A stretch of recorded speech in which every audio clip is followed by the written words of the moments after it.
Logic समझाऊंगी। अभी भी बहुत हमारे भारतीय जनता पार्टी के प्रवक्ता शिवम जी चिल्ला बोलिए। रहे थे और बोल रहे थे क्या, लेकिन मेरा सवाल है इनसे कि आर्यन मिश्रा का जब गौ हत्या, गौ के नाम पर जो रक्षक करने वाले लोग हैं उसका लिंचिंग कर देते हैं, आपकी सरकार ने कितने लोग का इनकाउंटर किया सर? और आपकी संवेदना कहाँ थी उस समय, बताइए। लेकिन मेरा दो सवाल और है एडेड। पहला सवाल ये है कि अगर इनकाउंटर ही हर चीज का सोल्यूशन होता तो उत्तर प्रदेश को स्वर्ग बन जाना चाहिए था। जितने इनकाउंटर उत्तर प्रदेश में हुए उतने इनकाउंटर और कहीं नहीं हुए, और उत्तर प्रदेश में ये दंगा तो होना ही नहीं चाहिए था, क्योंकि अभी रिसेंट में इनकाउंटर हुए हैं। इनकाउंटर सोल्यूशन नहीं है, ये आपकी सरकार ही ने खुद प्रूव कर दिया है। और दूसरा, थोड़ी स्क्रिप्ट बदल लीजिए। क्या मुख्य स्क्रिप्ट बार बार लगाते हैं, फिर उनसे कहलवाते हैं, फिर टांग लेकर आते हैं, फिर उस वीडियो को जो एक प्रूफ है जो पुलिस के पास होना चाहिए, लेकिन वो मीडिया के पास तक भेजा जाता है ताकि उसको चलाइए, क्योंकि आगे चुनाव आने वाला है और आपको चुनावी फायदा हो। लेकिन आपके जो कोड वर्ड करे ना, क्या कोड वर्ड, मैं उसको डिकोड करती हूँ। कोड है एमओआई, एम से मोदी, जो हमें आप कहते हो ना एमओआई समीकरण, दरअसल बीजेपी में है एमओआई समीकरण। एम से मोदी और वाई से योगी, मोदी योगी समीकरण में मोदी योगी को खत्म करना चाहते हैं। अब योगी को ये जो उपचुनाव है जीत कर प्रूव करना है कि नहीं, हमें नहीं खत्म कर सकते आप। तो उसके लिए अगर आप एक राज्य में अशांति फैलाना चाहते हो, कानून व्यवस्था को ढीला छोड़ना चाहते हो, पुलिस इनकाउंटर करके दिखलवाना चाहते हो, देखो देखो हम कितने अच्छे हैं, तो इससे आपको वोट नहीं मिलने वाला है। ये सारा सियासी हो रहा है, और 10 जो सीटों पर उपचुनाव है उसके लिए आप कर रहे हो। आपको लगता है आप जीत जाओगे, नफरत फैलाकर तो आप नहीं जीतोगे। ये है डिकोड वर्ड, जो कोड वर्ड की बात कर रहे हैं जी। कोई काउंटर, मैं एक ही चीज कहना चाहता हूं, उस तरफ दानिश जी, चुनाव से कोई लेना देना नहीं है, ठीक है चलिए, अगर चुनाव से ही लेना देना है आपको ऐसा लगता है, तो अखिलेश यादव भी तो चुनाव में है, उन्होंने क्यों नहीं करी रामगोपाल की बात? और अजय राय ने क्यों नहीं करी जब जरूरत थी? जब एक परिवार के बच्चे को इस तरीके से मार दिया तो क्यों नहीं बात करी? और हिंदुओं की वोट तो आप भी लेती है कंचना जी, आपकी पार्टी में भी जाती है जाति के आधार पर, आपने क्यों बात नहीं करी? आपको लिंचिंग में पहलू खान और ये सब तमाम लोग तो दिखते हैं, लेकिन आज जब रामगोपाल की सामने सामने हुई तो नहीं दिखाई दिया। मतलब कमाल की बात हो गई, हम यात्रा भी ना निकाले, हम धार्मिक यात्रा भी ना निकाले, हम पंडाल भी ना लगाए, हम डीजे भी ना बजाए, हम देश में चले भी ना, अपने घर में ही बैठ जाए ना। पूरा देश एक ही कौम का तो है नहीं। समाजवादी बोले, कमाल बात नहीं, समाजवादी कोई समाजवादी नहीं है, आप एक ही है बस। समाजवाद का तो नाम है सिर्फ आपका, आपको वोट एक ही धर्म से चाहिए, ले लेना फिर। अगर उन्हीं की पैरवी करनी है तो उन्हीं से वोट ले लेना। आपने नहीं निभाई, कम से कम एक नेता होने के नाते इतना तो बोल दिया करो कि जो गलत हुआ उसको गलत को गलत कह दे, आप वो तक नहीं कह पाते। अरे गजब बात हो गई। लेकिन आज जब जो है गोली मारने वालों को पकड़ा गया, उनका एनकाउंटर उनके साथ हुआ, तो आज इनको दर्द इतना ज्यादा। अनुराग जी प्लीज, अरे इतना क्यों दर्द है भाई, इतना क्यों रोना है? अब आप क्यों बोल रहे हैं? मतलब अतीक अहमद से लेकर अंसारी से लेकर और आज यहां तक पहुंच गए हैं, यहां तक, मतलब यानी कि कोई अगर एनकाउंटर में पकड़ा भी जा रहा है, उसके पैर में गोली लग रही है, तो अखिलेश यादव को इस बात का भी दर्द है। लेकिन उन्होंने किसी को 35 मार दी, उसका कोई दर्द नहीं है, क्योंकि वो तो हिंदू था बेचारा, क्या फर्क पड़ता? ओके दानिश जी AIMIM बोलिए। दानिश पूछ रहे हैं ऐश्वर्या, देखिए सबसे पहले मैं आपको एक बात बताऊं, दरअसल दिक्कत जो है भारतीय जनता पार्टी की वो ये है कि पिछली बार के चुनाव तो वो हार चुकी। ऑडियो क्यों खराब है दादा?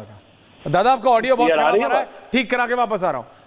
रिजवी जी, दानिश जी का ऑडियो ठीक कीजिए। हाँ रिजवी जी, हटाइए तब तक। जी मैं 2-3 बातें कहना चाहता हूँ और हमें उम्मीद है कि कोई हमें रोकेगा नहीं। अब बोलिए ना। नहीं मैं बोल रहा हूँ। हाँ बोलिए। पहली चीज ये कि जो कुछ हुआ बहराइच में बहुत अफसोसनाक है, और जिस तरह से तत्परता पुलिस ने बाद में दिखाई, अगर यही तत्परता, यही तेजी जो है उसी दिन जिस दिन ये घटना हुई है, अगर उस दिन दिखाती तो शायद वो जो नौजवान मारा गया वो न मारा जाता। और ये जो बाद में जा करके कह रहे हैं नेपाल भाग रहा था और वहां पकड़ा, इनकाउंटर हुआ, उसी वक्त क्यों नहीं पकड़ा गया? उसी वक्त लोग क्यों नहीं पकड़े गए जिन्होंने कत्ल किया था? ये मेरा सवाल है। जहां तक दीपक चौरसिया जी ने अभी बहुत सारे 800 साल और 200 साल की बात की, आप बताइए कि महाभारत में किसने किसको मारा? रामायण में जब जंग हुई तो किसको मारा? फिर आप बताइए, और आ जाइए, मौर्य समाज हो, अशोका हो, इनमें से किसको किसने मारा? आप ये बताइए। जब आप दूर तक जाते हैं तो फिर सवाल उठता है।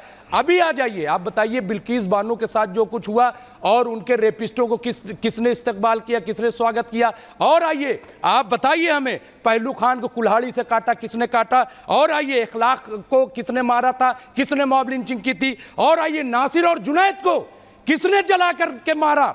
तो ये तमाम सवाल है। मैं ये कह रहा हूं नहीं होना चाहिए सब, लेकिन जब सवाल आप खड़े करोगे तो सवाल प्रशासन पर है। आप क्यों नहीं ये बात मानते हो कि आखिर वो नौजवान कैसे वहां पे चढ़ गया और पुलिस मूक दर्शक बनी रही? और मैं ये भी बता दूं क्यों बनी रही। ऐश्वर्या जी इसलिए बनी रही क्योंकि पुलिस डरती है। उनको लगता है कि अगर ये जो यात्रा में शामिल लोग हैं, अगर इनके लिए कुछ भी बोल दिया तो कहीं मैं सस्पेंड न कर दिया जाऊं, कहीं मैं निकाल न दिए जाऊं। और जहां डर नहीं होता वहां योगी जी की पुलिस अच्छा काम करती है। और मैं 2 उदाहरण दे रहा हूं, बड़े अच्छे काम जो योगी सरकार के। आप देखिए, एक बुलंदशहर में 9 जून 2023 को बुलंदशहर में 17 मूर्तियां 5 मंदिरों में तोड़ी गई और वो 5 लड़के 5 दिन बाद पकड़े गए और 5 हिंदू निकले। ये योगी जी की पुलिस। अभी अयोध्या के कश्मीरी मोहल्ले में टोपी लगा करके 8 नौजवान गए और जाकर के 4 मस्जिदों में वहां पे पोस्टर लगाए, भड़काऊ पोस्टर, और धार्मिक किताब फाड़ करके फेंकी। जब पुलिस ने उन्हें पकड़ा तो वो 8 हिंदू निकले, उन्हें रासुका में जेल भेजा। तो आप देखिए कि कितना बड़ा हादसा। जब पुलिस एक्टिव होती है तो उसे रोका जाता है, लेकिन जब पुलिस को दबा दिया जाता है, जब पुलिस को रोका जाता है, जब उसके हाथ बांध दिए जाते हैं और जब चुनाव सामने होता है तो इस तरह के हादसे होते हैं, इस तरीके के दंगे होते हैं। दीपक दादा कोई काउंटर। दीपक चरण से। हाँ दादा, मैं एक सीधा सवाल यहाँ पे मुमताज जी से पूछता हूँ।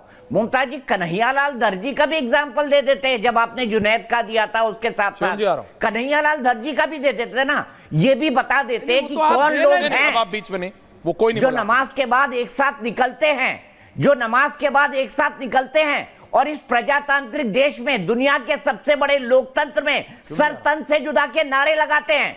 कौन लोग हैं मुमताज जी, बता दीजिए।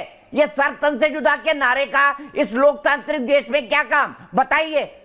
उसका कोई समर्थन नहीं करता, किसी ने समर्थन नहीं किया। अगर किसी ने समर्थन किया हो, एक शख्स दिखा दीजिए जिसने सर तन से जुदा का समर्थन किया हो। एक आप दिखा दीजिए, एक भी उदाहरण हमें बता दीजिए। जुदा हो जाता है मैंने और आप लोग शांतिपूर्ण कवर फायर देते हैं, लेकिन मैंने कभी ये समर्थन नहीं किया। मैं दंगाइयों का और मैं जो कातिल है उनका कभी समर्थन नहीं करता। आप भी ना कीजिए, मैं यही तो उम्मीद करता हूं। और आप तो जर्नलिस्ट हैं और बहुत सीनियर जर्नलिस्ट है, कम से कम आप तो एक जर्नलिस्टिक अप्रोच अपनाइए कि आप बताइए कि नीचे नारे लगे। चलिए ठीक है, नीचे नारे लगते रहे, लेकिन वो नौजवान ऊपर चढ़ गया। चलिए ऊपर चढ़ गया, लेकिन उसके बाद झंडा, कितनी देर में झंडा नीचे गिरा कि पूरी जो रेलिंग है वो गिर गई। वो भी ठीक है, चलिए मैं कह रहा हूं वहां तक भी नहीं बोले, लेकिन उसके बाद पकड़ा होगा ना। पकड़ने के बाद उसको जो आप कह रहे हो कि 35 गोलियां, भाई टाइम लगा होगा तो पुलिस कहां थी? अगर उसी वक्त जितने कातिल थे जिनको आज इनकाउंटर कर रहे हो, अगर उसी वक्त उसको पकड़ लिया जाता तो मेरा भाई बच जाता, मेरा हिंदुस्तान का एक नौजवान बच जाता, एक बीबी का कोई काउंटर। शिवम जी, अनुराग जी आ रहा हूं। ओके दीपक दादा, कोई काउंटर।